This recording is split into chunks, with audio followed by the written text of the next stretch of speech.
Every great city has its quirks. Paris has romance, Tokyo has precision, London has history, but New York has experiences so specific they exist nowhere else. Not planned attractions, but moments that happen to you whether you expect them or not. Details locals barely notice and visitors never forget. Today we are counting down things that only happen in New York City. And if you have spent time in the 5 boroughs, you already know exactly what this means. New York pizza is its own category. The crust is thin enough to fold, but strong enough to hold the toppings without collapsing. The cheese has that specific pull, the sauce has that specific tang, and the slice is big enough that folding it becomes necessary, not optional. People from New York will argue about pizza the way other people argue about politics. Which neighborhood has the best slice? Whether a place has gone downhill since it changed owners. Whether coal-fired counts as real New York pizza or something else entirely.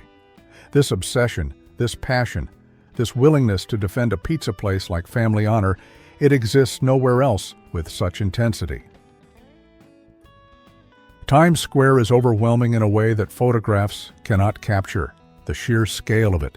Screens stacked on screens, advertisements the size of buildings, light so bright it turns midnight into noon. Other cities have digital billboards, other cities have commercial districts, but nothing compares to standing in the middle of Times Square and feeling the light press against you from every direction. This has been happening for over a century now. The technology has changed, the screens have gotten sharper, but the energy remains the same. That buzzing, electric chaos that makes you feel like you are standing at the center of the world. Love it or hate it, there is nowhere else that does this. Nowhere else that turns advertising into architecture and spectacle into atmosphere. The smell hits you before you see them. That unmistakable combination of grilled meat, warm bread, and something slightly smoky drifting through the air. Hot dog carts are scattered across New York like punctuation marks, appearing on corners near Central Park, outside office buildings, beside subway entrances, anywhere hungry people gather. This is not fine dining, this is survival food, served fast and cheap to people who do not have time to sit down. And yet, there is something almost sacred about it. The transaction takes seconds. You point, you pay, you walk away eating. No menus, no decisions, no pretense. Just a hot dog in a paper wrapper, eaten while crossing the street. Other cities have street food. But no other city made the hot dog cart a cultural institution. Stand at any major intersection in Midtown and watch. The light changes, and suddenly hundreds of people pour into the street from every direction, not walking, flowing. A human river that moves with surprising coordination, bodies weaving past each other without collision, everyone trusting that everyone else knows the unspoken rules. Have you ever tried to stand still in one of these crosswalks? The crowd will carry you whether you want to move or not. There is a momentum to it, a collective energy that feels almost alive. This is pedestrian traffic elevated to performance art, and nowhere else in the world do so many people cross so many streets with such urgent, synchronized chaos. Rideshare apps have changed the game everywhere, but in New York, the yellow taxi refuses to disappear. Those iconic cabs still flood the avenues, their bright color cutting through the gray and glass of Manhattan like moving sunlight. Hailing one with your arm raised is a gesture that belongs to this city alone. The yellow taxi is more than transportation. It is a symbol. It appears in every movie set in New York, every postcard, every memory of visiting the city for the first time. The interior smells like vinyl and air freshener. The driver might be silent or might tell you his entire life story in 12 blocks. Either way, you are having an experience that simply does not exist in the same way anywhere else. This might be the best free attraction in any major city on Earth. The Staten Island ferry runs 24 hours a day, 7 days a week, carrying passengers between Manhattan and Staten Island across New York Harbor, and it costs nothing. During the 25-minute ride, you pass the Statue of Liberty close enough to see her details. You watch the Manhattan skyline shrink and grow. You feel the wind off the water and see the harbor that welcomed millions of immigrants to America. Tourists and commuters share the deck, some snapping photos, others reading newspapers, all of them floating past one of the most famous views in human history for $0. Where else does this happen? That simple design. The letter I, a red heart, the letters N and Y, created in 1977 to boost tourism, it became something much bigger. Now it appears on T-shirts, keychains, mugs, hats, magnets, and every possible surface that can hold an image. Walk through any tourist area in Manhattan, and you will see this logo hundreds of times in a single block. It has been copied, parodied, and adapted for other cities around the world, but none of those versions carry the same weight. The original belongs to New York.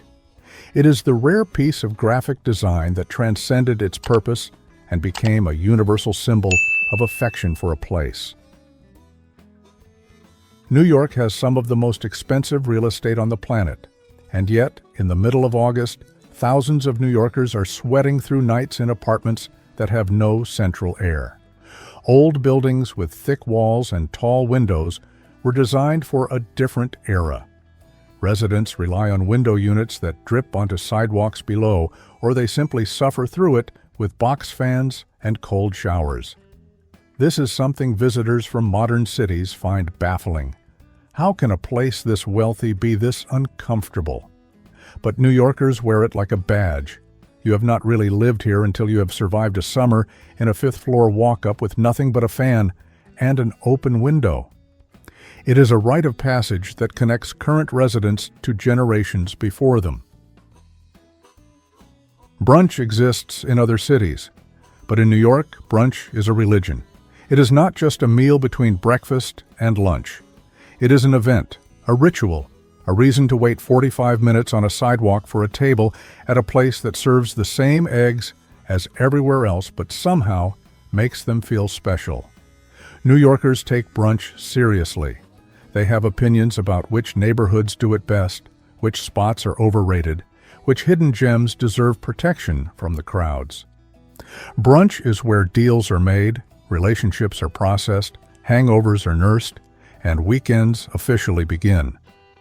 The bottomless mimosa is not just a drink, it is a philosophy. Central Park is not just grass and trees. It is an entire world. Musicians play at every bend in the path. Artists sketch portraits for tourists near the fountain. People play chess with strangers, jog past horse-drawn carriages, rent rowboats on the lake, watch Shakespeare performed for free under the stars. Other cities have beautiful parks, but few have parks that contain this much life, this much activity, this much variety, packed into a single green space. You can enter Central Park at one end and emerge hours later having experienced more than most people see in a full day elsewhere. The park does not just exist within the city, it competes with it. The New York skyline tells a story of time layered on top of itself. A brownstone from the 1800s stands in the shadow of a glass tower, finished last year. A church built when horses filled the streets sits across from a building designed by algorithms. The city did not bulldoze its past to build its future. It simply added one on top of the other. This creates a visual texture that no other city quite matches. You can stand on a single block and see 3 centuries of architecture without turning your head. The old and new do not clash. They coexist in that aggressive New York way, refusing to give ground, both insisting on their right to be there. Summer in New York means music in the parks, free concerts in Central Park, Prospect Park, and green spaces across the boroughs. Major artists playing for crowds who brought nothing but a blanket and a picnic. The New York Philharmonic performing under the stars for anyone who shows up. This tradition democratizes culture in a way that other cities rarely attempt. You do not need money to experience world-class music. You just need to know where to go and when to arrive. On those summer nights, with the skyline glowing in the distance and the music rising over the grass, the city gives back something that money cannot buy. In most of the world, a 6-story building without an elevator would be considered a problem. In New York, it is called a walkup, and it is where millions of people live. You climb those stairs every single day, groceries in hand, legs burning by the 4th floor, wondering why you ever agreed to this. But walk-ups are part of the city's character. They keep neighborhoods human scale. They create leg muscles that New Yorkers secretly take pride in. They connect residents to the original New York when every building was climbed one step at a time. Modern cities build elevators. New York makes you earn your front door. And finally, the sound that defines New York more than any other, the honk. That aggressive, impatient, unmistakable blast of the car horn that echoes through the streets at all hours. New Yorkers honk when traffic stops. They honk when traffic moves too slowly. They honk to say hello, to say hurry up, to say get out of the way, to say nothing at all except that they are here and they want you to know it. In other cities, honking is rude. In New York, honking is communication. It is how drivers talk to each other, how they express frustration, how they participate in the endless argument that is city traffic. That sound, that constant chorus of horns, is the heartbeat of the street. Take it away, and New York would not sound like itself anymore. These moments may seem small on their own, a sound, a smell, a habit, but together they create the texture of a city with no equal. New York is not just a place. It is an accumulation of experiences that stay with you. Locals carry them without thinking.